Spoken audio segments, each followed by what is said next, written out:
नमस्कार, आपका स्वागत है truth and fact YouTube channel में। हिंदू पौराणिक कथाओं में मां बगलामुखी को 10 महाविद्याओं में 8वां स्थान प्राप्त है। मां की उत्पत्ति ब्रह्मा द्वारा आराधना करने की बाद हुई थी। त्रेतायुग में मां बगलामुखी को रावण की इष्ट देवी के रूप में भी पूजा जाता था। रावण ने शत्रुओं का नाश कर विजय प्राप्त करने के लिए मां की पूजा की। लंका विजय के दौरान जब इस बात का पता भगवान श्री राम को लगा तो उन्होंने भी मां बगलामुखी की आराधना की थी। बगलामुखी का यह मंदिर महाभारत काल का माना जाता है। इस मंदिर की स्थापना द्वापर युग में पांडवों ने अज्ञातवास के दौरान एक ही रात में की थी। यहाँ सर्वप्रथम अर्जुन एवं भीम ने युद्ध में शक्तियां प्राप्त करने और मां बगलामुखी की कृपा पाने के लिए विशेष पूजा की थी। पौराणिक कथाओं में मां बगलामुखी का महत्व। इस पूरी सृष्टि के रचयिता भगवान ब्रह्मा का ग्रंथ जब एक राक्षस ने चुरा लिया और पाताल में छिप गया, तब उसके वध के लिए मां बगलामुखी की उत्पत्ति हुई। मां ने बगुला का रूप धारण कर उस राक्षस का वध किया और ब्रह्मा को उनका ग्रंथ लौटाया। पांडवों ने अज्ञातवास के दौरान मां का मंदिर बनाया और पूजा अर्चना की।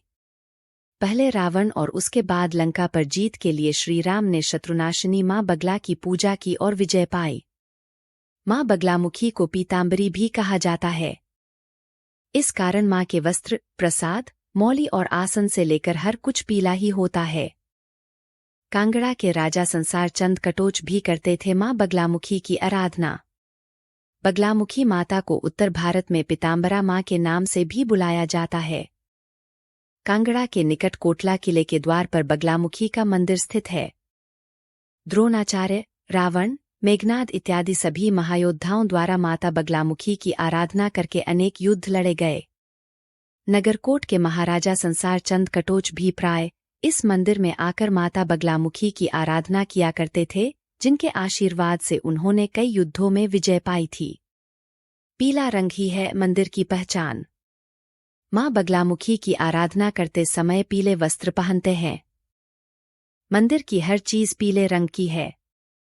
यहाँ तक कि वस्त्र, प्रसाद, मौली, मंदिर का रंग भी पीला है। इनके कई स्वरूप हैं। इस महाविद्या की उपासना रात्रिकाल में करने से विशेष सिद्धि प्राप्त होती है। मां बगलामुखी भक्तों के भय को दूर करके शत्रुओं और उनकी बुरी शक्तियों का नाश करती है। मंदिर में होते हैं शत्रुनाशिनी यज्ञ। शत्रुनाशिनी देवी मां बगलामुखी मंदिर में मुकदमों में फंसे लोग, पारिवारिक कलह व जमीनी विवाद को सुलझाने के लिए, वाक्सिद्धि, वाद विवाद में विजय, नवग्रह शांति, रिद्धि सिद्धि प्राप्ति और सर्व कष्टों के निवारण के लिए शत्रुनाश हवन करवाते हैं।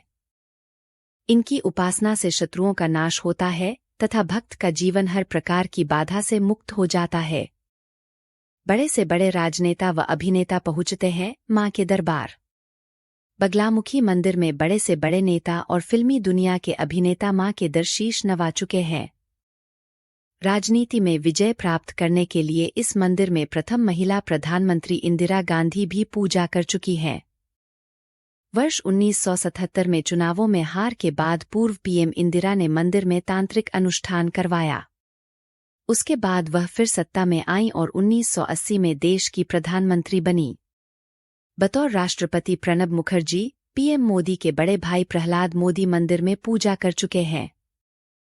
नोट फॉर वोट मामले में फंसे सांसद अमर सिंह, सांसद जयाप्रदा, मनविंदर सिंह बिट्टा, कांग्रेस नेता जगदीश टाइटलर, पंजाब के पूर्व सीएम चरणजीत सिंह चन्नी, भूपेंद्र हुड्डा, राज बब्बर की पत्नी नादिरा बब्बर, गोविंदा और गुरदास मान जैसी हस्तियां यहां आ चुकी हैं। यही नहीं, मॉरीशस के प्रधानमंत्री प्रविंद जुगनाथ ने अपनी पत्नी कोबिता के साथ तांत्रिक पूजा और हवन करवाया। इसी साल अभिनेत्री शिल्पा शेट्टी अपने पति के साथ मंदिर पहुंची थी और उन्होंने शत्रुनाशिनी यज्ञ भी यहाँ करवाया था। कैसे पहुंचे बगलामुखी मंदिर? कांगड़ा शहर से बगलामुखी मंदिर की दूरी करीब 26 किलोमीटर है। अपने निजी वाहन में 40 से 45 मिनट में मंदिर पहुंचा जा सकता है। बस सुविधा भी यहाँ के लिए काफी रहती है। वहीं जिला ऊना से मंदिर की दूरी 80 किलोमीटर की है। इसके अलावा अगर आप हवाई मार्ग से आना चाहते हैं तो गगल कांगड़ा तक चंडीगढ़ या दिल्ली से फ्लाइट लेकर आ सकते हैं। गगल से करीब 35 किलोमीटर सड़क मार्ग से जाना होगा। वहीं रेल मार्ग से भी पठानकोट से कांगड़ा या रानीताल तक ट्रेन मिलेगी। उसके बाद निजी वाहन या बस से जाना पड़ता है। ऐसी ही इंटरेस्टिंग वीडियोस देखने के लिए सब्सक्राइब करें ट्रूथ एंड फैक्ट को। धन्यवाद।